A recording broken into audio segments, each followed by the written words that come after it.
Back when I was using, I stole a couple $100s from my sister. I'm not proud of it and have tried my best to repay her back. I've currently been sober for a year. Recently, my sister got married to a very wealthy man. Since then, she hasn't wanted for anything. I'm happy for her. Since she got married, though, I've sort of slowed down how much I've been paying her back and haven't sent her any money in a couple weeks. She has so much money now that anything I could ever give her wouldn't matter, and paying her back honestly makes me even more broke than I already am, and I need every penny I can get.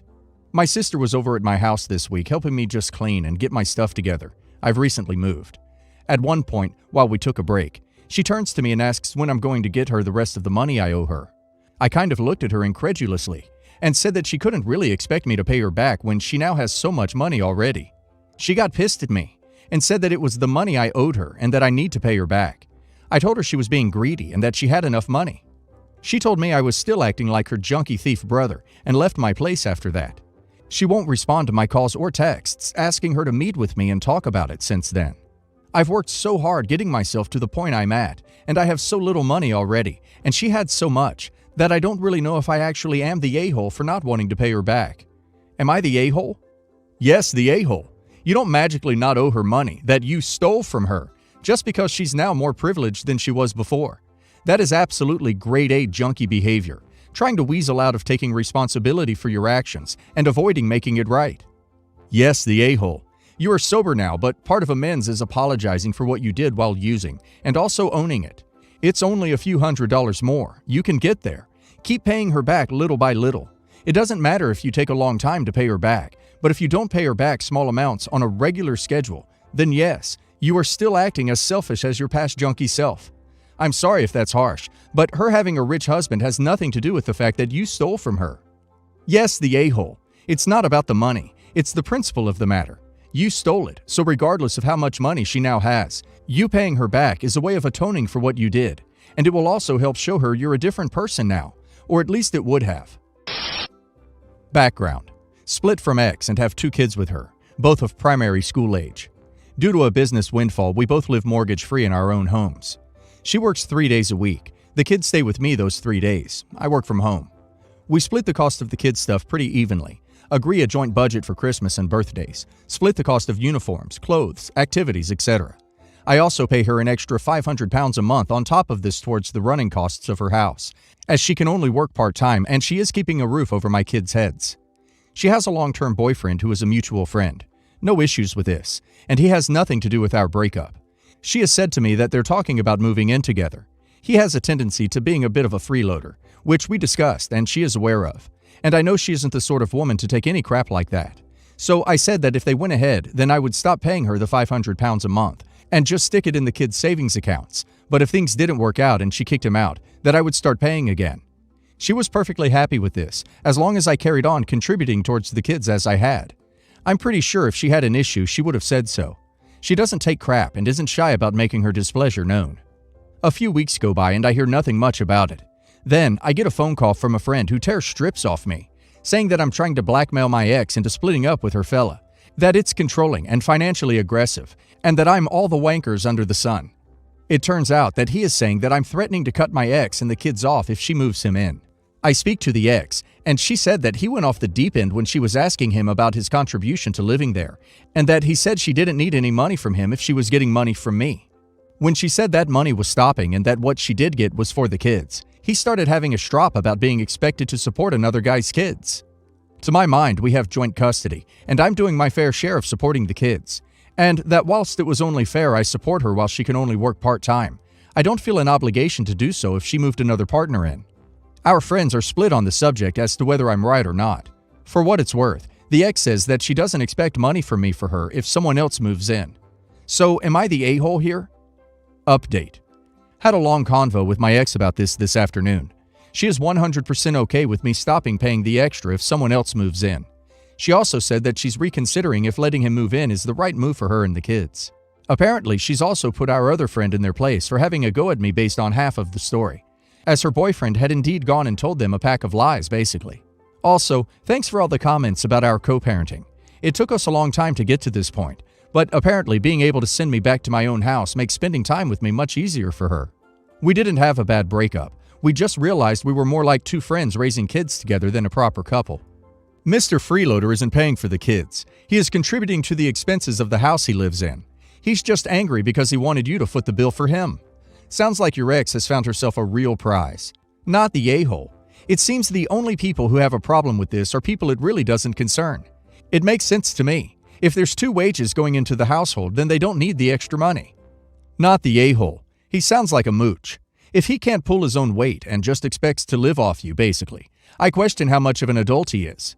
He sounds like a stupid child from what you have said, and I am surprised your ex deals with him by the way you say she doesn't take crap from anyone.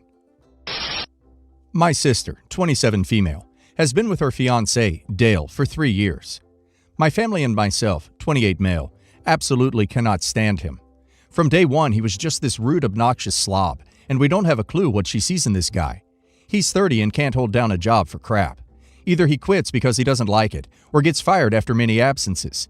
We're embarrassed to even go out to a restaurant with him, because he will throw a fit over something in his food to try to get a free meal. I try to avoid interactions with him when I can, because I can't stand him. With the virus, my sister got laid off and they moved in with a friend a few months ago to save up on money. Especially because they found out my sis is pregnant 3 months ago. Now my sister tells me Dale and his friend got into some dispute, so they can't live there anymore. She's asking if it's okay if they stayed with me a while, but I don't think that's going to happen. Aside from Dale being a jerk in general, I've heard he's an even bigger pain to live with. Before the virus, there was a whole drama with the landlord at his old place.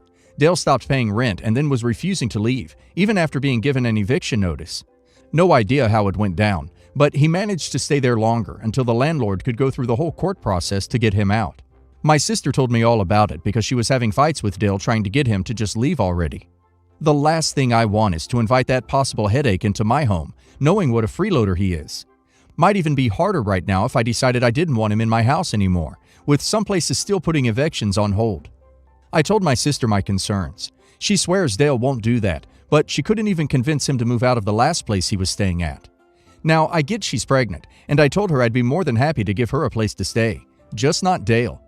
She's pretty mad I'm not willing to help him out as well, and for not trusting them. They're supposed to be moving out by next week with still no place to go. I told my sister my offer still stands for her, but I can't accept Dale with his history. She says I'm an awful brother and can't believe how badly I'm acting in their time of need. Am I being an a-hole for going down this route? Not the a-hole. Dale, on the other hand, sounds like an absolute peach. I hate peaches. Not the a-hole. Dale sounds like a piece of work. I think you have the right idea, not letting him into your home. Good on you for offering a place for your sister, but I highly doubt she'll take it. If she does come to stay with you, put it in writing that Dale is not welcome in your home. Otherwise, she'll just let him in at some point and he'll refuse to leave. Make it clear you'll have him removed, by the police if necessary, if she tries this.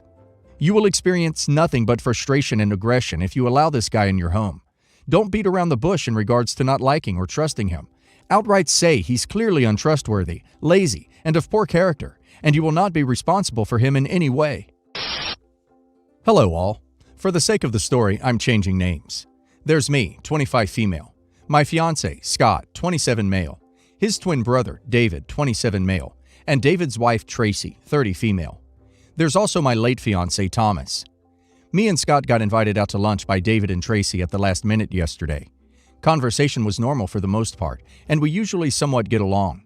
At some point, Tracy brings up that an old friend of hers and Scott's has just lost his wife, and he was so young to be going through that. I kept quiet because I lost Thomas at 22. She noticed and said, "Oh yeah, well, I guess you kinda get it."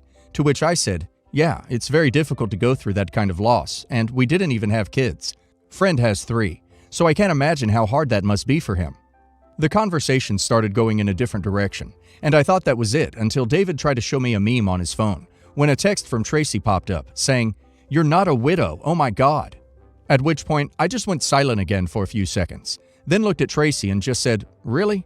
For context, I was in a relationship with Thomas for 7 years, and went through a lot together including homelessness.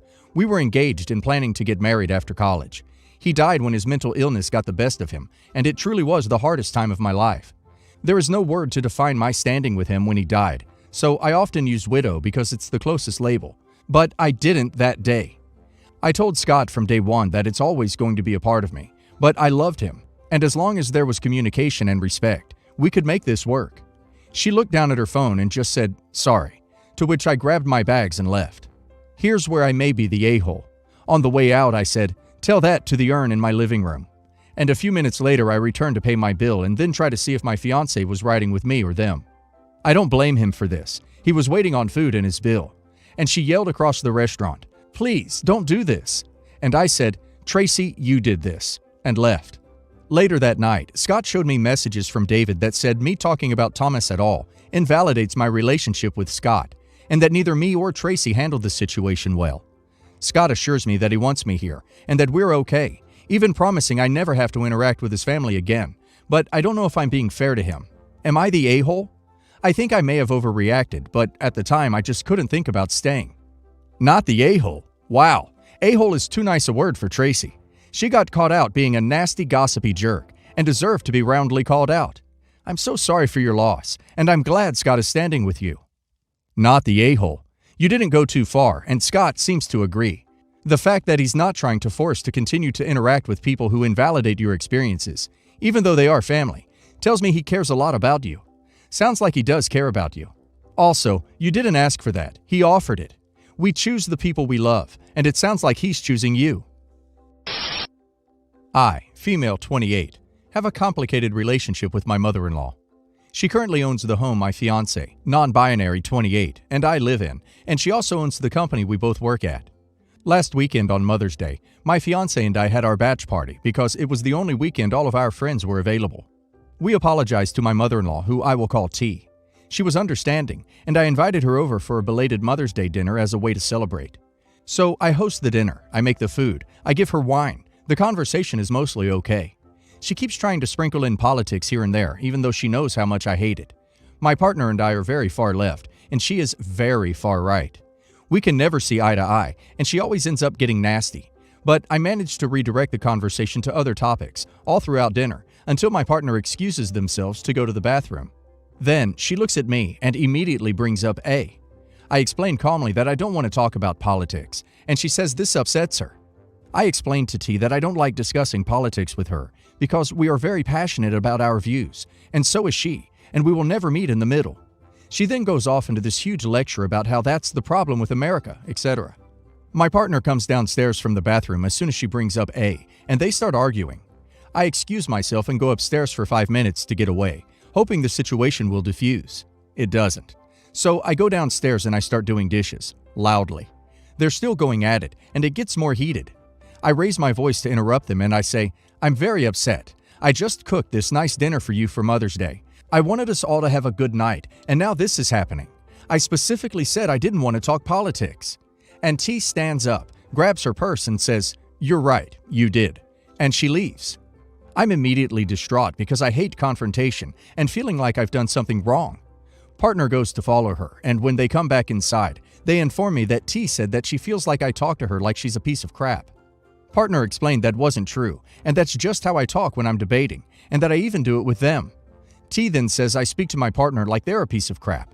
Partner explains that I set a boundary, and they broke it, and T says, "Oh, you girls with your rules and your boundaries," and then she drove off. I can't stop crying. I feel like I've done something horribly wrong. Am I the a-hole for not wanting to indulge her arguments? Should I have just shut up and let it happen? Not the a-hole. You two need to find a different place to work and live. You are too close to this toxic witch. You did not make anyone storm out. Mother-in-law chose to act like a jerk and then get dramatic when you tried to make the boundaries stick. Not the a-hole. Not the a-hole. You went out of your way to make it special. She went out of her way to push your buttons. No good can come from this, with your partner trying to excuse your behavior when you've done nothing wrong.